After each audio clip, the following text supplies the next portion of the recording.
আল্লাহর হাবিবকে কাফেররা এমন ভাবে আঘাত করলো, আল্লাহর হাবিবের মাথা মুবারকের মধ্যে পর্যন্ত হেলমেট ভাইগা ঢুইকা পড়ছিল। আমার মালিক এই পরীক্ষার হলের মধ্যে ওদেরকে কিছু বলে নাই। আর আল্লাহর হাবিব তায়েফের ময়দান তাকে এমন ভাবে আঘাত করলো, তার শরীর মোবারক থেকে রক্ত মোবারক বের হইয়া আল্লাহর হাবিবের জুতা মোবারক পর্যন্ত আটকে গেছিল। আল্লাহ রাব্বুল আলামিন স্বাধীনতার ভিতরে কিছু বলে নাই। আরে এই স্বাধীনতার মধ্যে কত ধরনের জালেমরা জুলুম করলো, আমার মালিক কিন্তু কিছু বললেন না। কারণ তাহলে স্বাধীনতা থাকে না, পরীক্ষার ফলও থাকে না। কিন্তু মনে রাখিও এ দুনিয়াদার পাগল, যেরকম একটা বড় মাছের মুখের ভিতরে বড়শিওয়ালা যখন বড়শি লাগার সঙ্গে সঙ্গে মাছ দৌড় দেয়, মনে হয় যেন মাছ ডাক দিয়ে বলে, বড়শিওয়ালা তোমার থেকে আমি সুইটা চইরে আসছি। আর বড়শিওয়ালা ডাক দিয়ে বলে, মাছ রে তোর মুখের ভিতরে আমি বড়শি লাগাইয়া ছাইরে দিলাম, তুই তামাম পুষ্কুনি ঘর ঘুরতে ঘুরতে যখন দুর্বল হইয়া পেটখানা পানির উপরে ভাসাইয়া দিবি, আস্তের উপরে তোকে আমি ধইরা নিয়ে আসবো, আর পানিতে থাকতে পারবি না। ঠিক দুনিয়ার পাগল, হে বড় লোক আমার বাবারা, হে বড় শিক্ষিত আমার বাবারা, হে শৌখিন আরাম প্রিয় আমার বাবারা, হে পর্দার আড়ালের মা বোনেরা, আমার মালিক তোমাকে আমাকে কুল্লু নাফসিন যায়িকাতুল মাউত এই বর্ষি লাগায় স্বাধীনতার ভিতরে ছাইরা দিল। ঘর ঘর ঘর পড়তে পড়তে হায়াতের বেড়া পার কইরা যখন তুই মৌতের বিছানায় তোর পেটখানা ভাসাইয়া দিবি, আমার আজরাইল যখন সিটি বাজাইয়া বসবে, যত ডাক্তার কবিরা চেষ্টা করুক না কেন, রাখতে কিন্তু আর পারবে না। এ দুনিয়াদার পাগল আমার বাবারা, কেউ থাকতে পারে না, কেউ পারবে না। এখন যেদিন তোমার হায়াতের বেড়া শেষ হবে, এখন দুনিয়ার দিকে তাকাইয়া দেখো, রূহ তন সে উড় গই, মুর্দা কি হালত ক্যা হুই।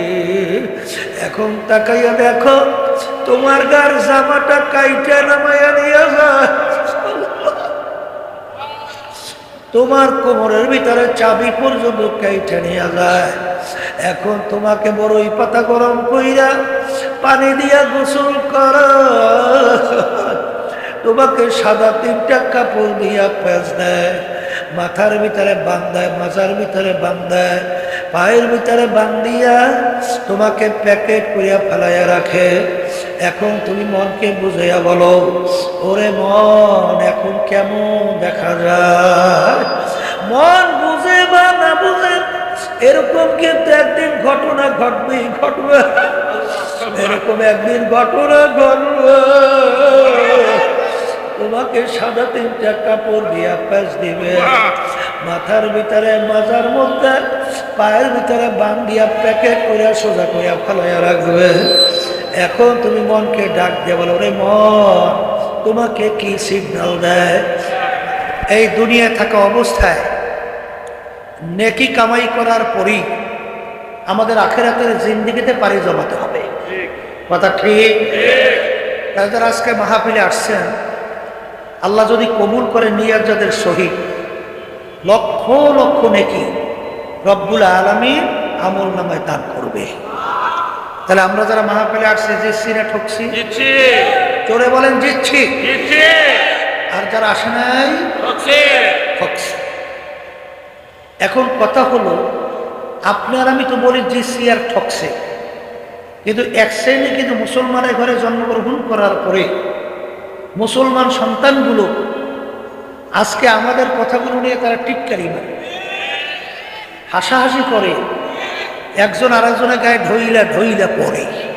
কথা ঠিক কিনা? আমাদের কথা হলো যে তোমরা অনেক শিক্ষায় শিক্ষিত হয়েছ, অনেক ডক্টরেট ডিগ্রি অর্জন করেছ, আরো অনেক কিছু পণ্ডিত হয়েছ, তোমাদের সঙ্গে আমাদের কোনো ঝগড়া মারামারি কাটাকাটি কিছুই প্রয়োজন নাই। আমি বুঝের জন্যে কোরআনুল কারীমের শুরুর আয়াত তেলাওয়াত করছি। কিসের আয়াত? ভূমিকা। সেই শুরুর আয়াতের ভিতর আল্লাহ রাব্বুল আলামিন বলছেন, যালিকাল কিতাব লা রাইবা ফীহি, এই যে কিতাব দেখো এর ভিতরে সন্দেহ নাই, ভুল নাই, কিছুই নাই। এখন কথা হলো, আল্লাহ হাবিব সাল্লাল্লাহু আলাইহি ওয়াসাল্লাম তিনি দুনিয়ার দিক থেকে উম্ম ছিল, নিজের দস্তখত করতে জানতেন না। তার উপরে কোরআনুল কারীম নাযিল হলো। কোরআনুল কারীম নাযিল হলো আরবি ভাষায়। আরবের কাফেরেরা কিন্তু আরবি ভাষী ছিল, তারা কিন্তু বহু চেষ্টার পরেও কোরআনুল কারীমের ভিতরে ভুল বের করতে পারে নাই। বলেন পারছে? এরপরে 1450-1500 বছরের কাছাকাছি এত ইসলামের শত্রু দুনিয়ার থেকে গেল, বর্তমানে আছে। তারাও কিন্তু চেষ্টা কম করে নাই, তারাও কিন্তু করতেছে, কিন্তু ভুল আজ পর্যন্ত বের করতে বরঞ্চ যারাই চেষ্টা করছে তারাই কিন্তু কালিমা পড়ে মুসলমান হয়ে গেছে। অনেক সময় উদাহরণ দিয়ে বলি, এই যে কানাডার টরেন্টো রাজধানী ইউনিভার্সিটির প্রফেসর ক্যারি মিরর গণিত এবং যুক্তিশাস্ত্রের উপরে পাণ্ডিত্য অর্জন করছে। তিনি কিন্তু আহমদ দিদারের সঙ্গে কোরআনুল কারীম এবং বাইবেল নিয়ে যখন ডিবেট হয়, এক পর্যায়ে তিনি যখন নাকি কোরআনুল কারীম নিয়ে রিসার্চ করে ক্যারি মিরল দেখে কোরআনুল কারীমের ভিতরে কোনো ভুল তো নাই, বরঞ্চ কোরআনুল কারীম তার সিগন্যাল দেয় যত ভুল তালাশ করবি পাবি না। এক পর্যায়ে তিনি নিজেই কালিমা পড়ে মুসলমান হয়ে গেছে। এরকম আমাদের পাশের রাষ্ট্র ভারত, শিব শক্তি মহারাজ বহু ভাষার উপর ডক্টরেট ডিগ্রি, 12 ভাষার উপর পাণ্ডিত্য অর্জন করছিল। তিনি কিন্তু কোটি কোটি হিন্দুদের দেবতা ছিল, ধর্মীয় ভগবান।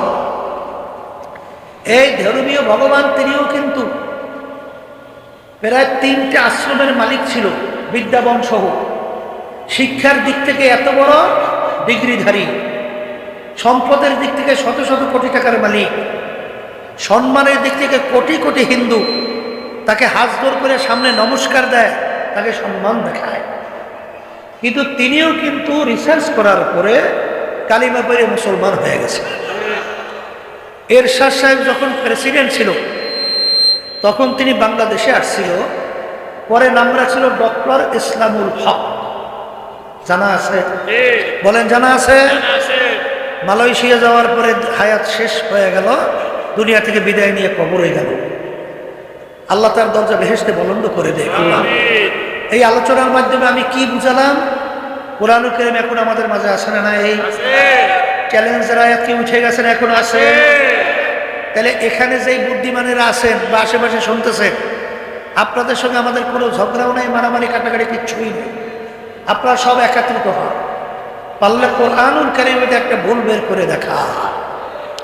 যদি ভুল দেখাতে না পারেন তাহলে কোরআনুল কারীম সত্য। আর কোরআনুল কারীম যদি সত্য হয় তাহলে আমার ভাইদেরকে বলবো, পর্দালে মা বোনদেরকে বলবো, ওই সত্য কোরআনুল কারীমে আল্লাহ রাব্বুল আলামিন বলছেন, কুল্লু নাফসিন যায়িকাতুল মাউত, প্রত্যেকটা জান্নাত যার রূহ আছে তার একদিন না একদিন মৌতের শরাব পান করতে হবে। মরণ লাগবে। কি লাগবে? মরণ লাগবে।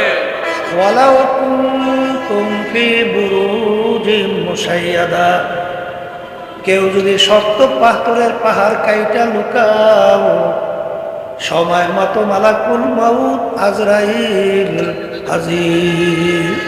কথা ঠিক কিনা? মরণ লাগবে, আসতে পারে লাগবে। মরণ যেহেতু লাগবে, একবার যদি কেউ দুনিয়া থেকে বিদায় নিয়ে কবরে যায়, দ্বিতীয়বার দুনিয়াতে আসতে পারবেন কে কে?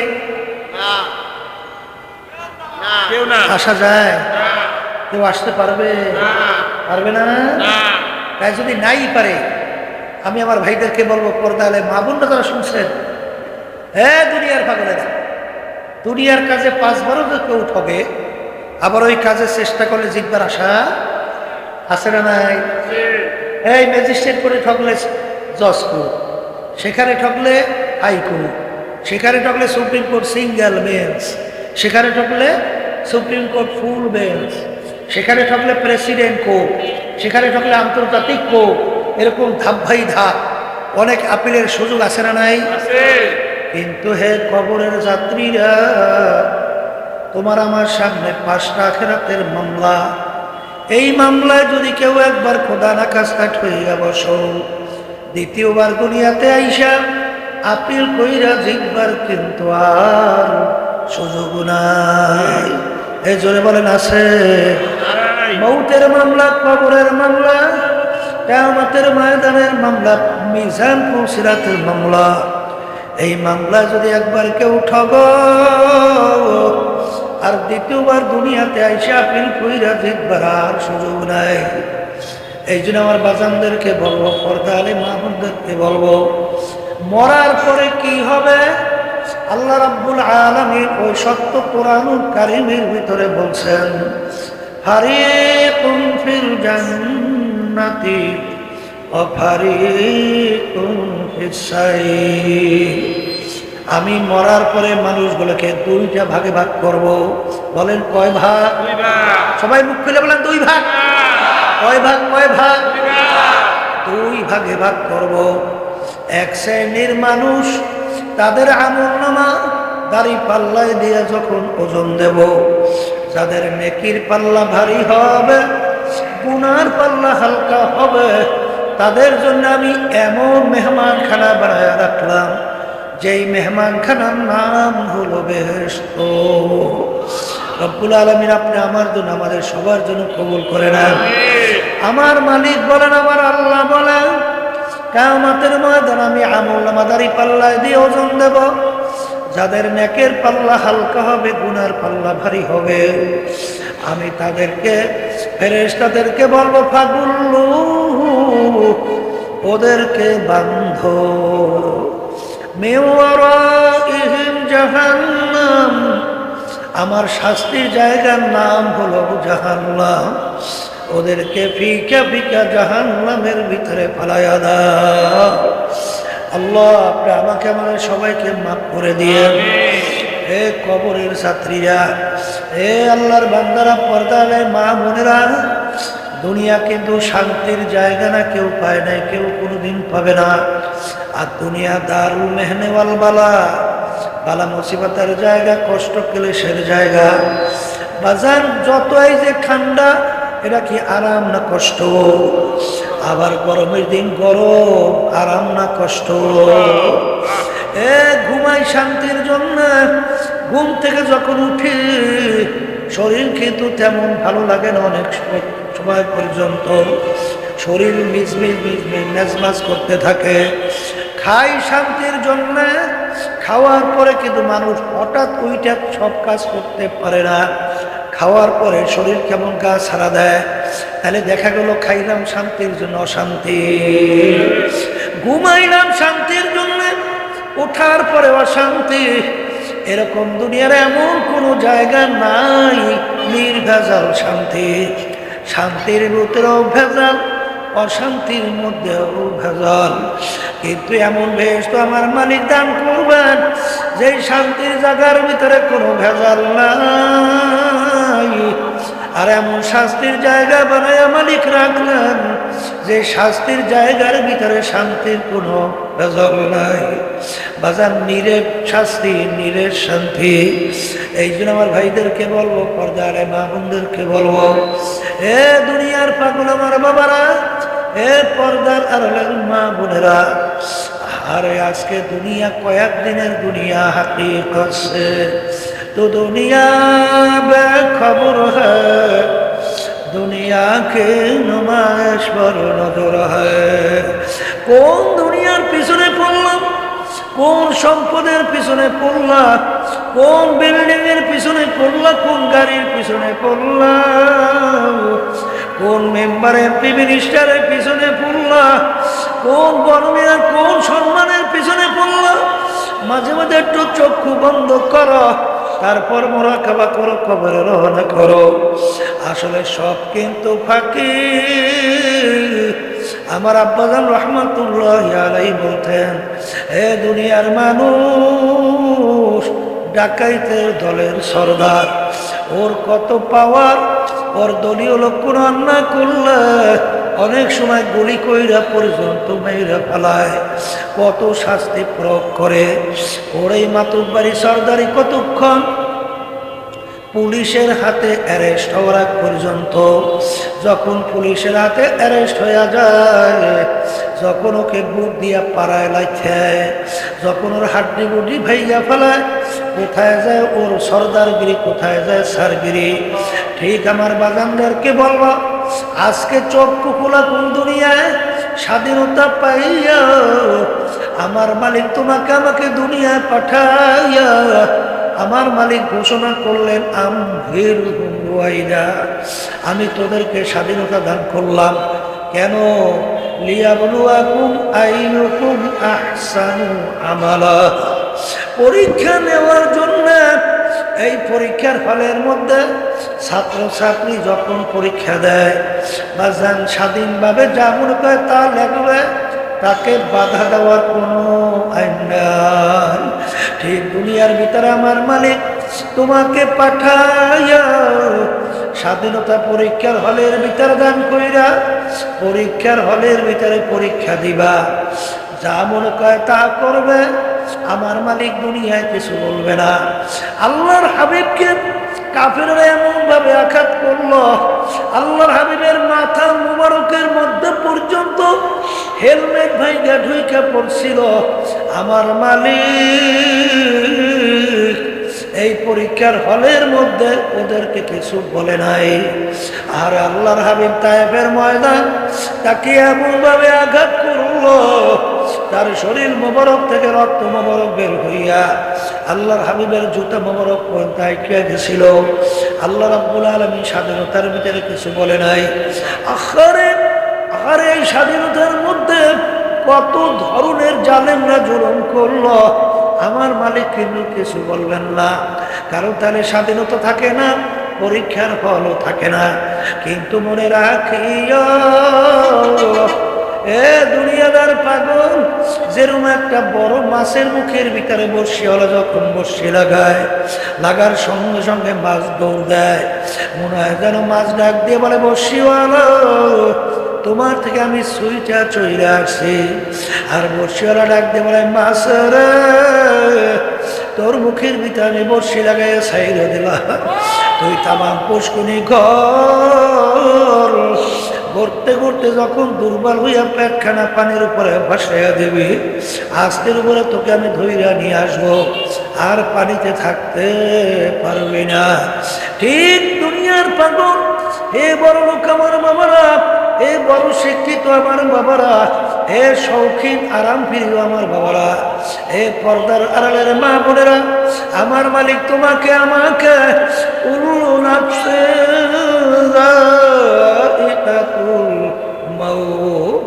এই বর্ষি লাগায় স্বাধীনতার ভিতরে ছাইরা দিল।